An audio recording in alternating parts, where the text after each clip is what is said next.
October 1927. Tonight, a new film will open in New York.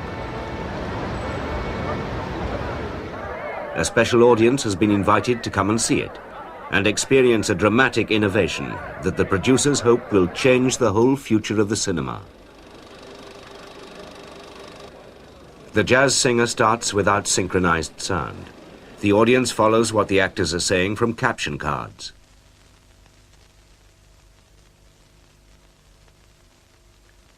Then halfway through comes the moment everyone's waiting for. Wait a minute. You ain't heard nothing yet. Wait a minute, I tell you. You ain't heard nothing. You want to hear Toot Toot Tootsie? All right, hold on. No, left hand.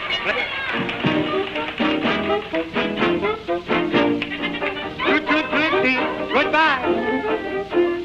Toot Toot Tootsie, don't cry. The little choo-choo train that takes me away from you. You don't know just how sad it makes me. Kiss me pretty and then, ow. The talking picture is an immediate sensation. It was just awe-inspiring to listen to Al Jolson singing on the film and also hear him. And a number of people just cheered and clapped too at that time when he did come on. Millions already go to the cinema as their main form of entertainment. With the arrival of sound, the mass appeal of the movies will grow. All over the world, more people will find an escape from their daily lives at the cinema. Film's ability to enthrall and entertain, to persuade and to seduce, will be greater than ever.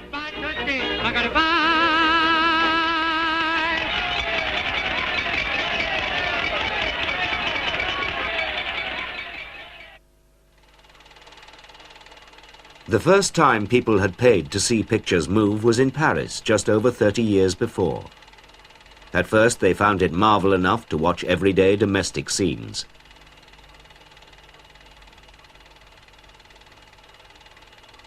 But the simple, close-to-home films were just the beginning.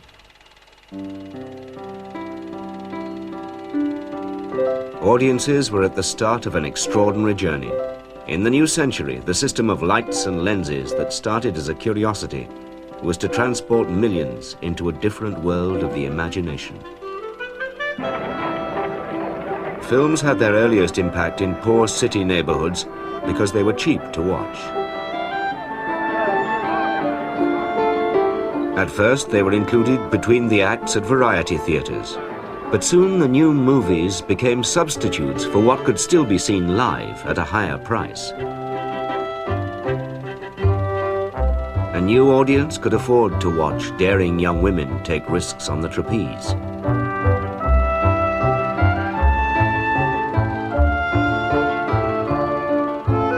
And magicians who made them gasp. As filmmakers mastered their craft, they found they could enhance that magic.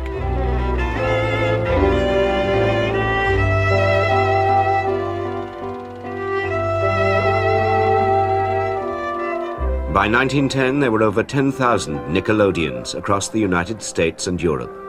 In America alone, 26 million people watched movies each week. Abe Lass went to Nickelodeons in New York. The silent movie house was the great escape. It was 3 for a dime. It was worth $3 million rather than 3 cents. The excitement and the escape that it provided. It was a dimension of our lives which were pretty constricted and pretty limited and pretty unimaginative and pretty unromantic. And here we found everything. Films of the San Francisco earthquake were rushed to the Nickelodeons. At a time when few had traveled out of their own communities, they could see a wider world. But what people wanted most was stories, melodramas and adventures with a beginning, a middle, and an end.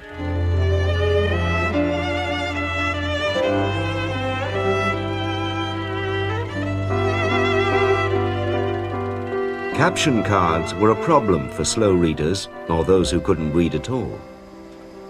As a boy, Luigi Cavalieri helped run a projector in Rome. Erano giocattoli tutte macchine da proiezione, era una cosa così artigianale. They were more like toys than projectors. They were simple devices you worked by hand. There was a small crank that had to be turned. If it was a film with captions, you had to turn it slowly, otherwise nobody could read it. The children would shout, "Go slower," and you had to make the children happy.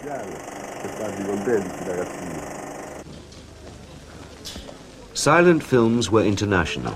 No matter where they were made, anyone could understand them. Before the First World War, films were being produced in 25 countries. Studios from Sweden to Italy, France to the United States, competing to supply one another's audiences. No one nation dominated.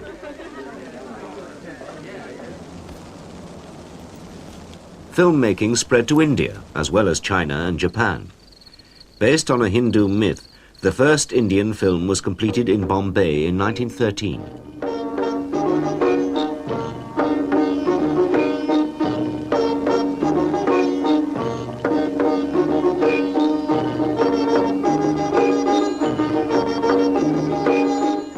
For Indian audiences, it could be disturbing to see the traditional stories of the gods that they'd heard so often taking place before their eyes. Rajam Ramanathan lived near Bangalore. It was as though God actually appeared in front of us. My grandmother would even pat her cheeks as penance whenever Krishna or Rama came onto the screen.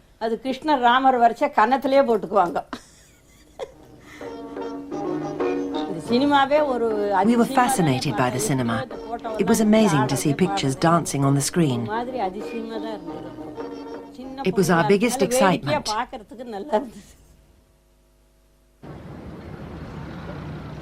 Around the world, a generation of children were the first to grow up with the cinema.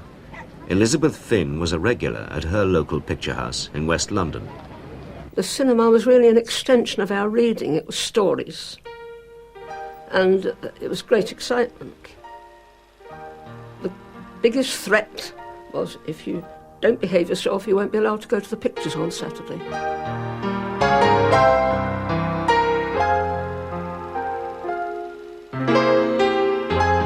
The music that accompanied the films was played by pianists like Rita Kay. Where I was sitting, I could only get a sort of a side view of the film. We did try to fit the scenes with the appropriate music to give you the feeling that it fitted. And for instance, for a love theme, I would do something like this.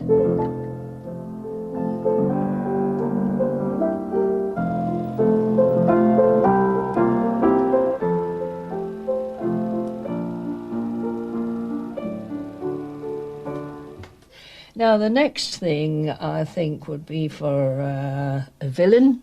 There's always villains in the films, in the silent films.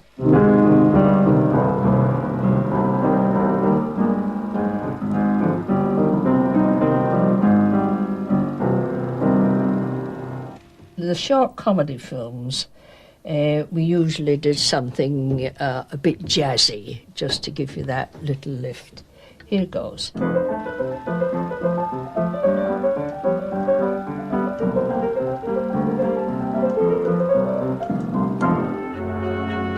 By the end of the First World War, Europe was exhausted and the making of films had stopped.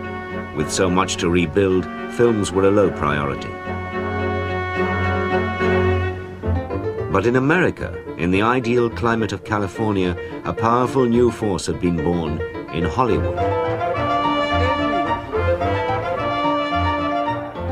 American filmmaking mushroomed to supply the huge home market.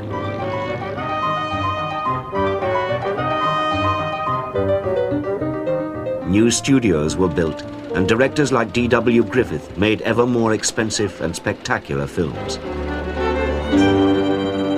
Way Down East was filmed on location in 1920. Close-ups were used to increase the audience's emotional involvement.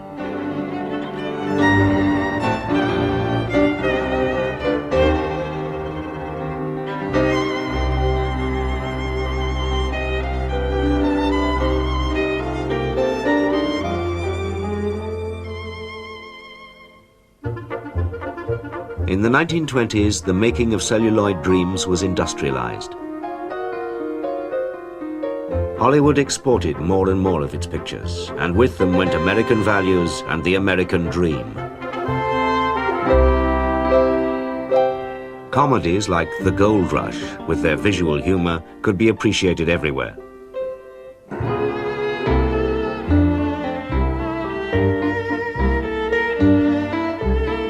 International audiences found it easy to identify with Charlie Chaplin's Little Tramp as he faced the uncertainties of life. We loved Charlie Chaplin, we adored him. And we literally were rolling on the floor with laughing, screaming with laughing. It was so funny. Crowds flocked to the cinemas on the basis of Chaplin's name alone. He became as popular in Europe as he was in the United States. He was mobbed when he came back to London in 1921.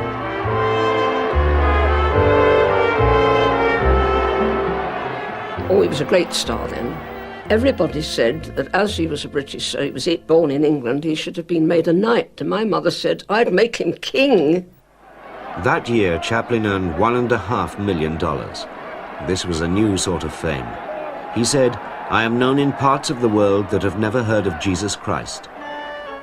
Even in the new Soviet Union, Chaplin was a star. A Russian dance company paid him the compliment of mass imitation.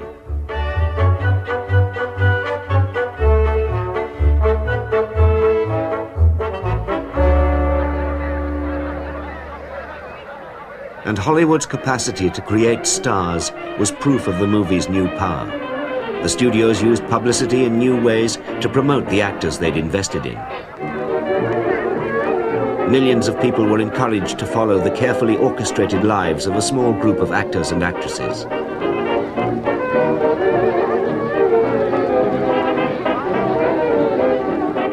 One couple became the ultimate symbol of glamour, living together at Pickfair, their estate in Beverly Hills. Each was already successful as an actor in their own right. When Douglas Fairbanks and Mary Pickford married, they were portrayed as a new form of royalty.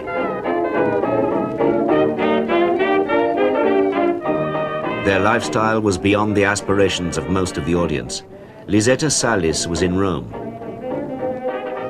Tutti questi film che venivano dall'America ci all these American films were entertaining. At the same time, they made us feel backward, because the people in the films were wealthy, successful, happy and well-dressed. They made us feel wretched because we were poorer and less elegant.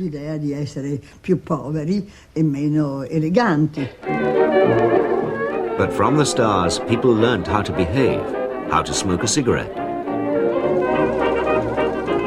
Audiences from Brazil to Germany studied the cars they drove and the luxurious homes they lived in. The cut of the stars' suits was scrutinized by tailors in Japan so they could make the clothes customers now demanded. I remember the femme fatales thinking about their great loves and misfortunes. Many Italian girls tried to imitate them, to be femme fatales. Women followed the way the stars did their hair. Kathleen Green was growing up in South Wales. We all longed for golden curls, and I had a very short crop, which didn't suit me at all. So later on in life, I went for curls myself, and like a lot of other girls, we all, lots of curls, shoulder-length hair, and dressed ourselves up like the film stars. For in my dreams I'm jealous of you. Magazines suggested their readers could enter the glamorous world of the stars just by using the cosmetics they endorsed. In Britain, a cinema chain ran a contest with a film contract as first prize. But the road from Cricklewood, where the finals were held, to Hollywood was a long one.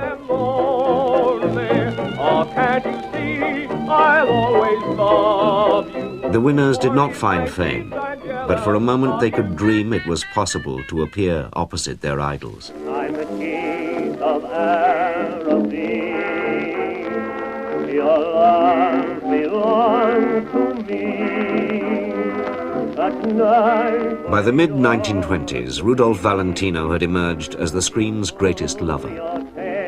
I'll free the stars that shine above. For young men, his films gave unprecedented lessons in romantic behavior.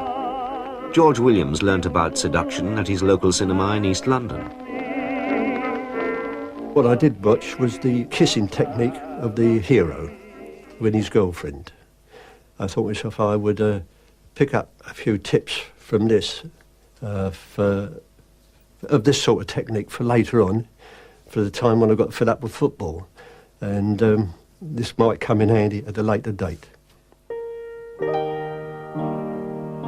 In the film Sherlock Jr., Buster Keaton played a shy cinema projectionist wanting to kiss his girlfriend but unable to get up the courage. Like many in the real-life audiences, Keaton looked to the screen to learn how.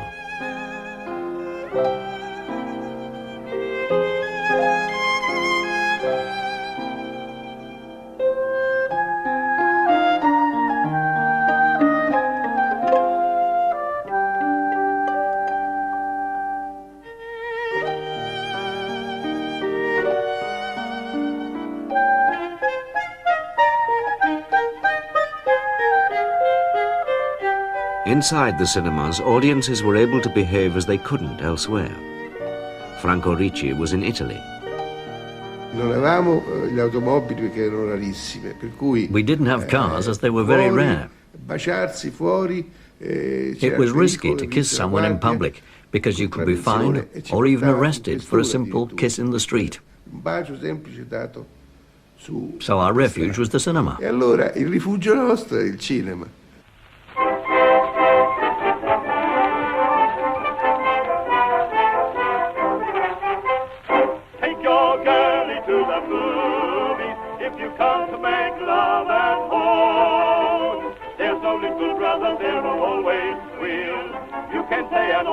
In 7 reels.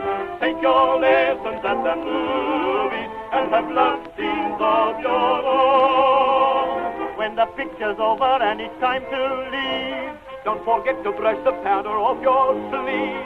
Take your girl into the movies if you come to make love at home. The advance of the movies seemed a threat to the many church groups and politicians who wanted to be guardians of public decency. They feared a mass moral rot was setting in. In America, a commission was appointed under William Hayes to clean up the film industry's morals and standards. Arthur Abales's family ran a cinema. They had the Hayes Commission. He used to be a postmaster general, and he drew up a list of things that you could and could not do. One of the things was there could be no kisses with two people in bed together, even if they were husband and wife. The man always had to have 1 foot on the ground. The removal of anything explicit confused some young cinemagoers. Because there was one film and a man was seen coming out of this woman's bedroom, and in the film there was the most awful fuss. So we couldn't make out what the fuss was about. And we decided between ourselves that he'd gone to bed with his boots on. It must have been that. Couldn't think of anything else to cause such a fuss. Other countries followed, setting up boards of film censors to view each film before release and dictate changes. Their detailed rulings tried to eliminate any trace of eroticism. But just occasionally, some directors proved they could obey all the censors' rules and still rouse the audience.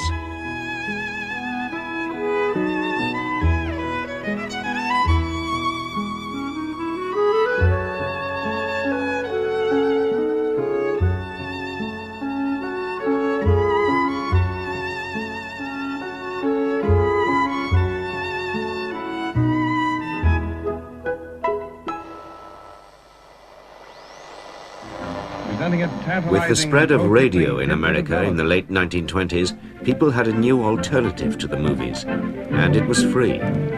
Fearing people would now stay at home, the film companies raced to perfect the invention which they hoped would keep their audiences: films with sound. When the first successful system was launched with The Jazz Singer in 1927, the impact was as great as they'd hoped, not just in America, but around the world. On the stage, you know, with this show, I'm going to sing it jazzy. Now get this.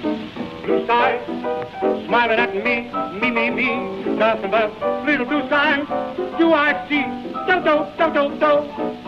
Questo canto, questa musica. The singing, the music, this voice coming from the screen. The sound was so moving. Era dal suono così emozionante.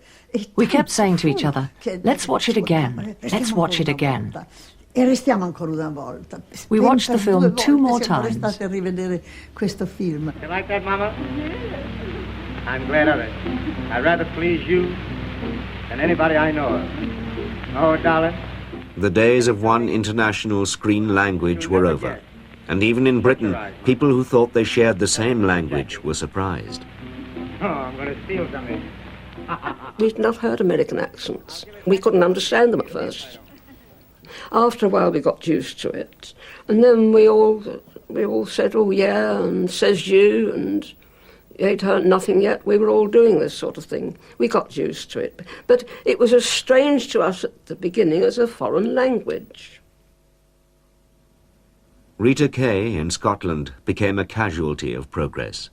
When the talkies arrived, this was a terrible blow for all musicians, including myself, because virtually I was only 18 then when the talkies took over in my cinema, and I felt I had only just got started. I had only just done a few years, and I felt really lost and didn't really know what was going to happen with the talkies putting us all out of work.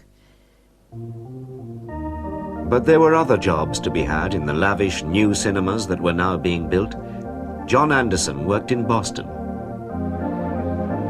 Friday, Saturday, and Sunday, there were an enormous number of people that came into the Metropolitan Theater because it was a showplace of New England. And they had staff of probably 30 or 40 ushers in the theater. It was just awe-inspiring to see the theater itself, look up at the beautiful paintings on the stage. There was a painting of an Egyptian queen, and it was rumored that she had a diamond in her head.